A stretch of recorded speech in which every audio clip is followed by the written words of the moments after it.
In the beginning, God created the universe and a planet called Earth. Humans were formed in God's image to continue God's work. But soon, humans decided we want to live our way, not God's. Selfishness and violence filled the world, so God started over with just one family. And God made a covenant with a man named Abraham. The land around you is now yours. Your family will be my blessing to the entire world. In just a few generations, they grew into a large nation named Israel. The Egyptians became fearful and forced the Israelites to be their slaves. Through a humble leader named Moses, God led the Israelites in a great exodus back toward their promised land. Along the journey, God gave laws and commands to help the Israelites follow God's ways.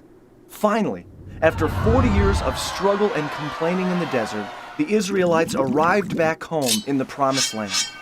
In victory, the people worshipped God, but soon after, they turned from God and lived their own rebellious ways. This became a pattern from generation to generation. Israel's greatest judge was Samuel. He followed God's ways and spoke for God as a prophet. He told Israel that God was the only king they ever needed.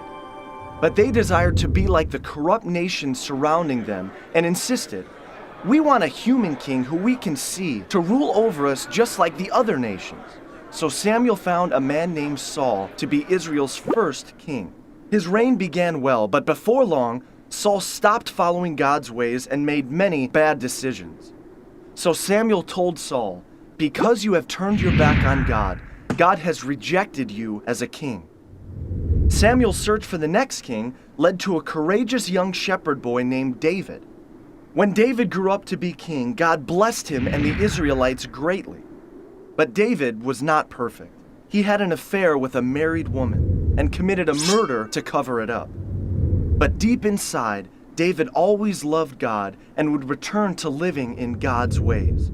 Known as the poet warrior, he wrote music to God called psalms, heartfelt expressions of prayer, struggle, and thankfulness.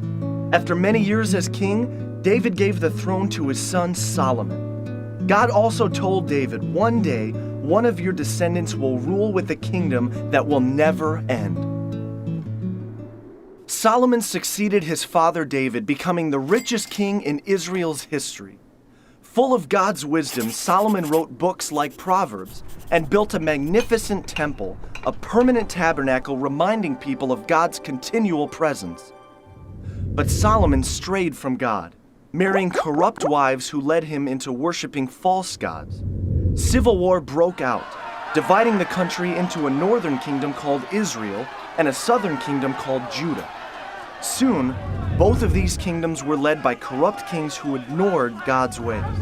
During this time, prophets were sent as messengers, calling the Israelites to return to God.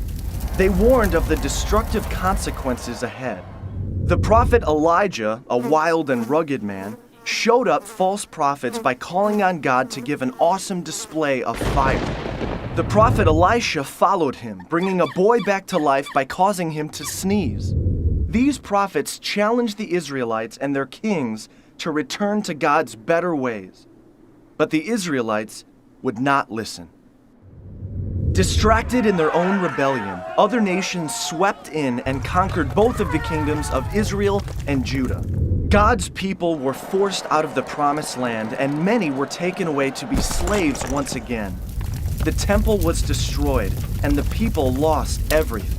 This was a time called the exile, where many of the Israelites, now called Jews, were scattered across different lands. One prophet named Daniel was sent to a city named Babylon. The law demanded that everyone pray only to the king of Babylon, but Daniel refused and prayed to God 3 times a day.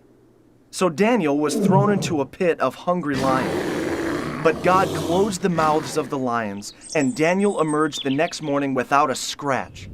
Though scattered, God was still watching over the Jewish people, and God gave them hope, speaking through the prophet Jeremiah's words. "I'll make a new covenant with the people of Israel, returning them to the promised land and filling their hearts and minds with my ways."